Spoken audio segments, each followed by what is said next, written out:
The first section of our story was the story of creation, and we have looked at that, and it is from Genesis chapter 1 and Genesis chapter 2. And then we look at the story of the fall, isn't it? We look at the story of the fall, and that is in Genesis chapter 3.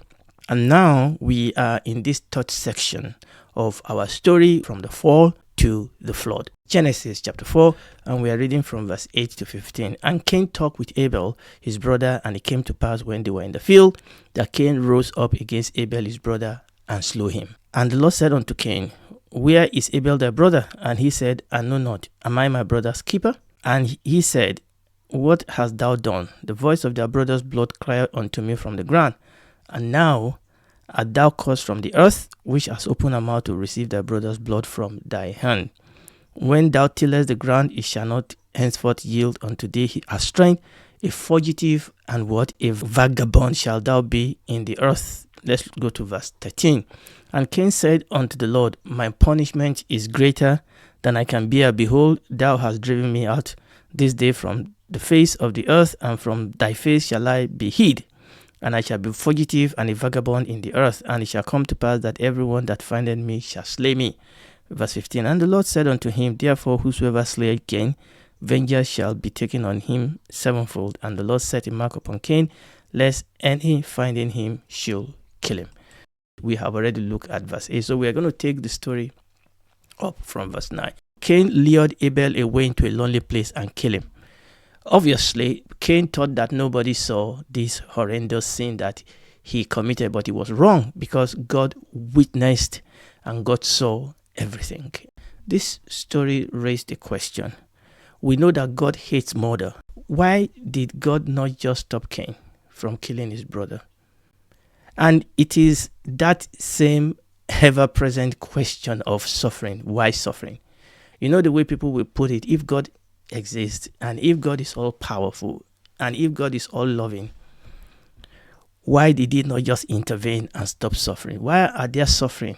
Why do good people suffer if God exists, if God is loving, and if God is powerful? And obviously, this question is related to the question that we have dealt with in the past. The question of the tree of the knowledge of good and evil.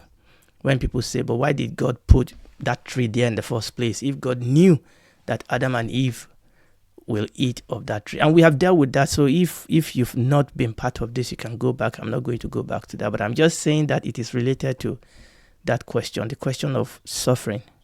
Again, the question is, why did God not just stop Cain from killing his brother? Maybe slap Cain or struck him with thunder or blind him. God could have done any one of those things, isn't it? He's God. Why did God not just stop Cain from killing Abel? Some of the most shallow and irrational and illogical comment, and most disturbing and irreverent comment that people have ever made, dishonoring comment that people have ever made about God, that I've ever read in any discussion, is when you are reading people's comment concerning the question of suffering.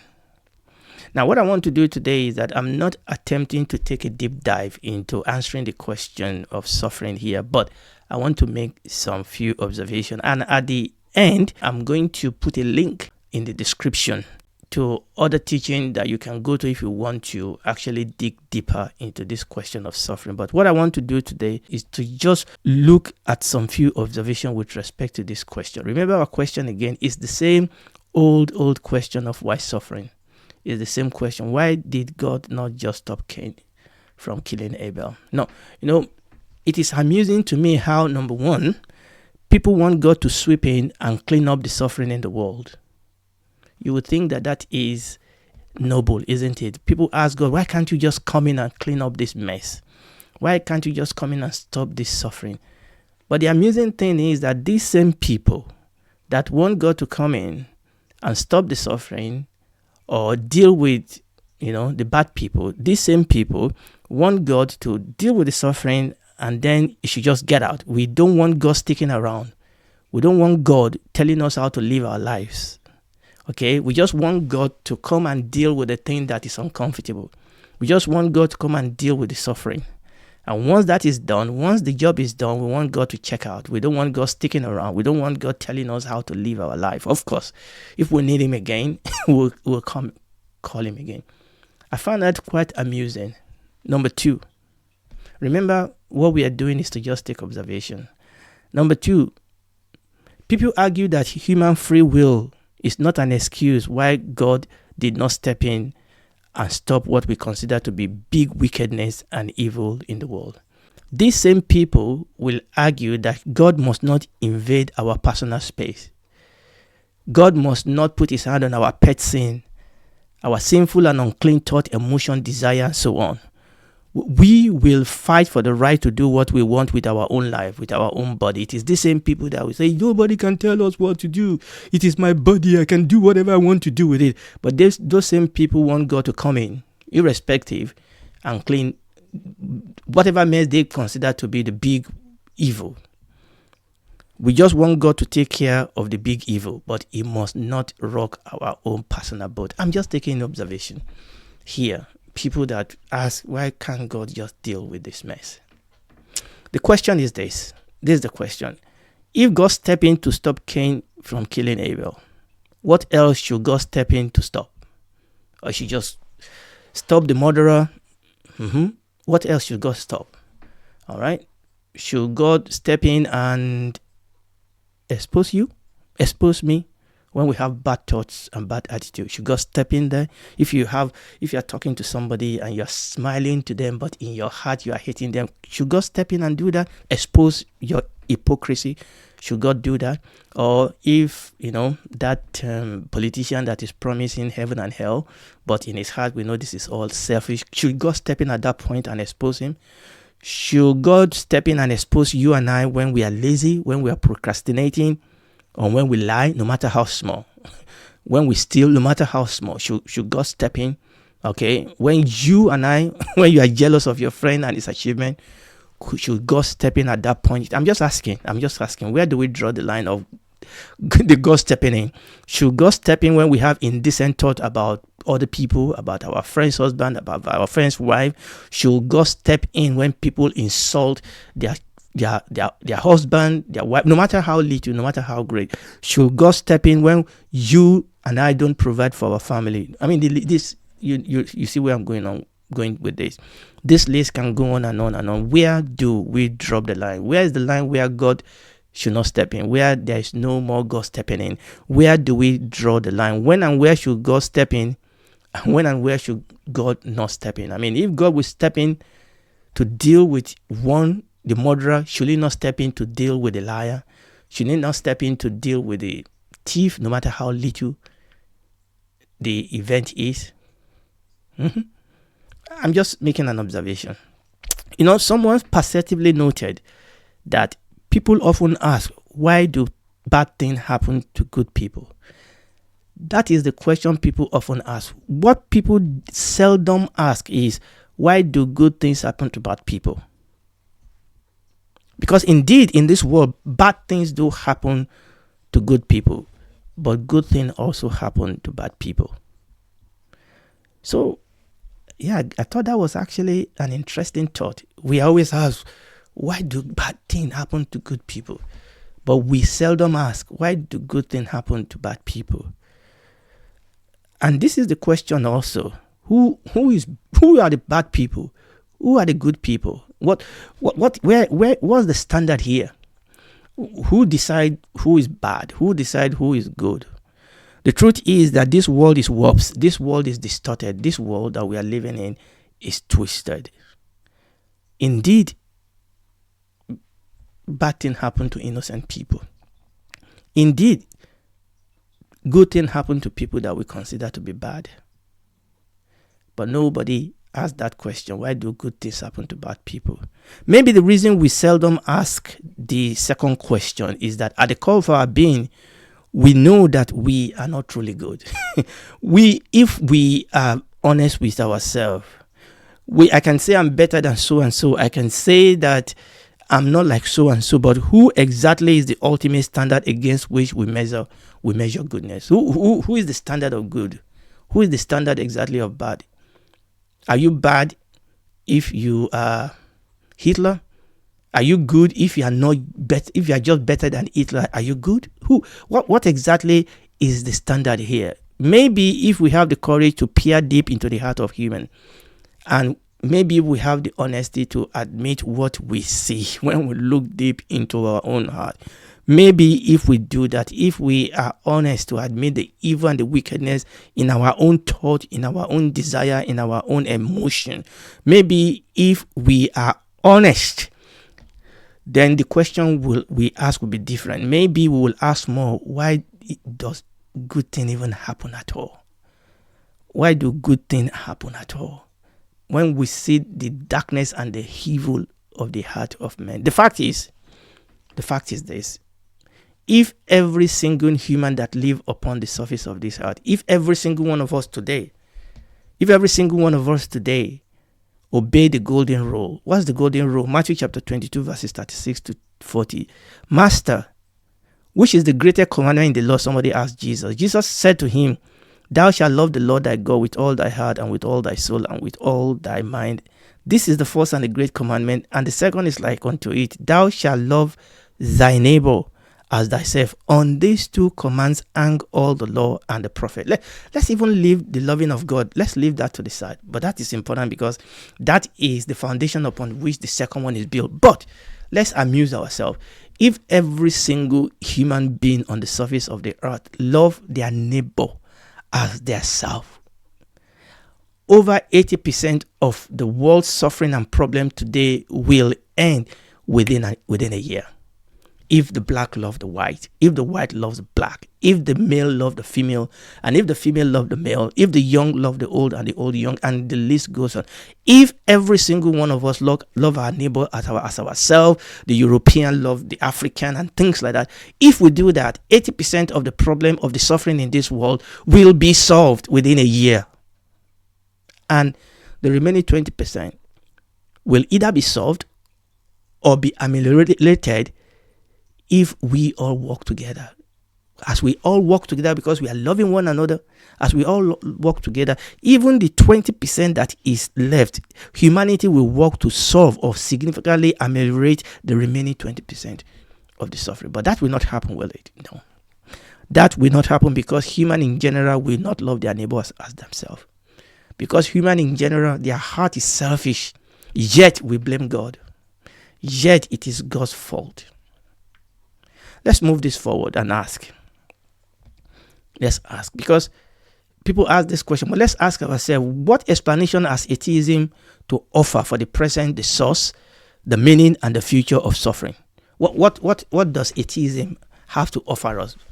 Because oftentimes when people ask this question is because it's a backdoor way of them trying to say there is no God. What does atheism has to offer? What explanation does it have to offer us about the presence, the source, the meaning, and the future of suffering? Survival of the fittest? The truth is that atheism is good at asking questions that it cannot answer. I'll say that again. Atheism is very good at asking questions that it cannot answer. It has a way of trying to point fingers, not knowing that 4 of those other fingers is pointing back at him. Atheism simply does not make sense. Atheism doesn't make sense at all. It is self-defeating. Someone rightly said atheism is a crutch for those who cannot bear the reality of God. Atheism is a crutch for those who cannot bear the reality of God. What answer, what meaning do atheism have to offer for the question of suffering? Indeed, does any other religion offer any coherent theology of suffering that explain the presence, the source, the meaning, and the future of suffering? Let's look at few examples. What does Hinduism say about suffering? Hinduism says suffering is punishment for deeds done in a previous life. Does that satisfy you? Buddhism says we suffer because we are too attached to the worldly things. Does that satisfy you? Sikhism, I think that is the pronunciation, teaches that suffering arises from being self-centered. Animism teaches that suffering results either from people putting curse on us or by the spirit punishing us. In Islam, suffering is a consequence of sin and unbelief, and good works will relieve pain. People question the existence and the nature of God because of the awful reality of sin, while they totally and willingly ignore the price that God has paid with respect to human suffering. This is one of the things I find very difficult to understand. People will totally ignore the fact that God has invested in helping us. These people talk as if God has not done anything about human suffering, as if God created this universe and is eloped when things went sour. This is nothing but frank and inexcusable ignorance. Many of the people that ask this question and wish, not all of them, but many of the people that ask this question and wish that they are honest, that they honestly want an answer. The truth is, it would take supernatural blindness for people not to see the love that God demonstrated for human. And the fact that God has associated with us, God has stepped into our suffering. Remember, I'm not taking a deep dive here. Other people have done a better job, a good job. Again, I will put a link in the comment section or the description section to other videos that you can listen to that take a deep dive into some of these questions. The fact is that people focus on sufferings, and understandably so. But we need to understand that suffering is only a symptom. Suffering is a symptom of something else that is deep and sinister. Suffering is a symptom of a deep and a sinister disease. If you can diagnose the disease and cure that disease, then the symptoms will disappear. I mean, it's no need just treating the symptom. You need to diagnose the problem. What is the disease? I mean, tragedy happens if a doctor misdiagnose a lung cancer for a common cold or a bowel cancer for irritable bowel. Doctors, when you go to doctors, they will ask you a question, they will do investigation. Yes, you come with headache, but the question is, what is causing the headache? We don't just want to give you something just to treat the symptoms. We want to deal with what is causing the headache. A wrong diagnosis leads to a wrong treatment and false reassurance, and that in some cases can even lead to loss of life. You know what is paradoxical is that people who seem to be interested in this if God, why suffering question, they are not near as interested in exploring the source of suffering in the first place. If you want to have this conversation with them and say, look, let's look deeper into this. Why suffering? What's the source of suffering? You will realize straight away that a whole lot of these people are just trying to make a cheap point, to get a cheap point. They are not really interested in a conversation as to where does suffering really come from. In this series that we are doing, in this Bible series, in our study of Genesis chapter 1 and to chapter 3, starting from round about episode 113, we have looked at the root cause of suffering. So at the root cause of suffering is the cancer caused sin. When you read through Genesis chapter 1 to chapter 3, you begin to see the destructive force of sin as it is unveiled. And we are right at the precipices of that in Genesis chapter 4. Straight away, we are seeing brother killing brother. Unfortunately, modern human has misdiagnosed the cancer of sin for common cold of diversity and inclusivity. We think that sin is something we can joke with. To understand sin, you and I have to discuss it in its context. As we saw it in Genesis chapter 1 to chapter 3, we talk about kingdom, covenant, temple. Again, go back and see all these teachings that we have done along this path. If you are really truly interested in the question of suffering, you should be interested in knowing the root cause. So if you are interested in that and you have not been part of this teaching, or if you've had them before, go back again. Now, Romans chapter 5 verse 12 tells us that wherefore as by one man's sin enter into the world, and death by sin, so death passed upon all men, for that all have sinned. The truth is, sin is deadly. That's the truth. The truth is that sin has corrupting power. Sin polluted the whole of human, the whole creation. Do you want to know how deadly sin is? Do you? Do you want to know how deadly sin is? Look around us. Look at Satan. Look at what sin did to Satan. Look at the cross of our Lord Jesus Christ. Look at what it cost God to actually deal with our sin. Finally, look at hell. Look at what will cause people who reject, who ignore the offer that God has made to help us. The truth is, Christianity has clear theology of suffering.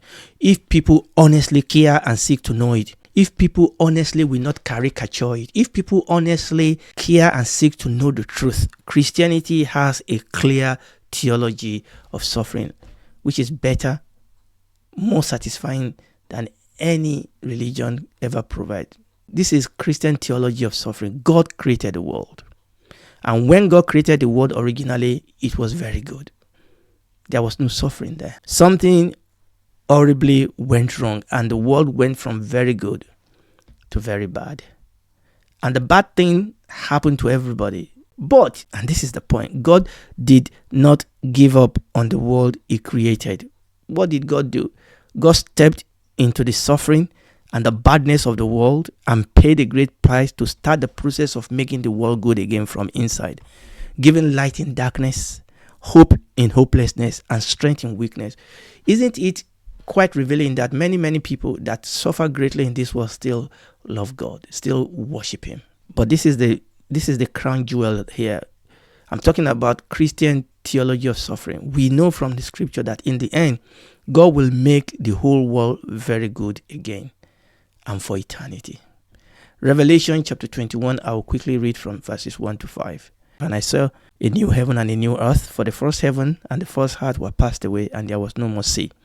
And I, John, saw the holy city, New Jerusalem, coming down from God out of heaven, prepared as a bride adorned for her husband. And I heard a great voice out of heaven saying, Behold, the tabernacle of God is with men, and he will dwell with them, and they shall be his people, and God himself shall be with them, and be their God. And God shall wipe away all tears from their eyes, and there shall be no more death, neither sorrow nor crying, neither shall there be any more pain, for the former things are passed away. And he that sat upon the throne said, Behold, I make all things new. And he said unto him, Write, for these words are true and faithful. Now, my friend, that is Christian theology of suffering. God did not promise us a bed of roses. God has not eloped and left us alone. God stepped into our situation to help us. Okay? And that is the answer to the question. Again, it's just some couple of observations I've made. I will repeat that again. I will leave some link in the comment section later on that you can go if you still want to explore this question of suffering. So Cain killed Abel. God stepped down and started asking him questions. And there was this interesting conversation that went on between God and Cain. And we'll explore that next time. And if you are listening to me and you are still living your own life, you are still doing your own thing, the truth is that that journey will lead you to destruction. God has done something to help us. For God so loved the world that he gave his only begotten Son, that whosoever believes in him will not perish but have everlasting life. But he can't force it on you. You will have to receive it. Okay? And you can come to him today. Wherever you are, you can ask Jesus to save you. He will. God will make that reality of what the Lord Jesus Christ has bought for you on the cross. The Holy Spirit will make it a reality in your life, and you will be saved. Something will be changed inside of you. You'll become a daughter, a son of God, member of his family, citizen of his kingdom. And then he will continue working with you. That light inside of you will begin to shine in the darkness of this world. And you begin to grow and to grow and to grow. And when this is all over, God himself said that he will do a new thing, new heaven, new earth, and heaven will come to earth. And God will reign in the middle of his people. And you can be a member of that kingdom and spend eternity with him in the new heaven and the new earth. Do it today.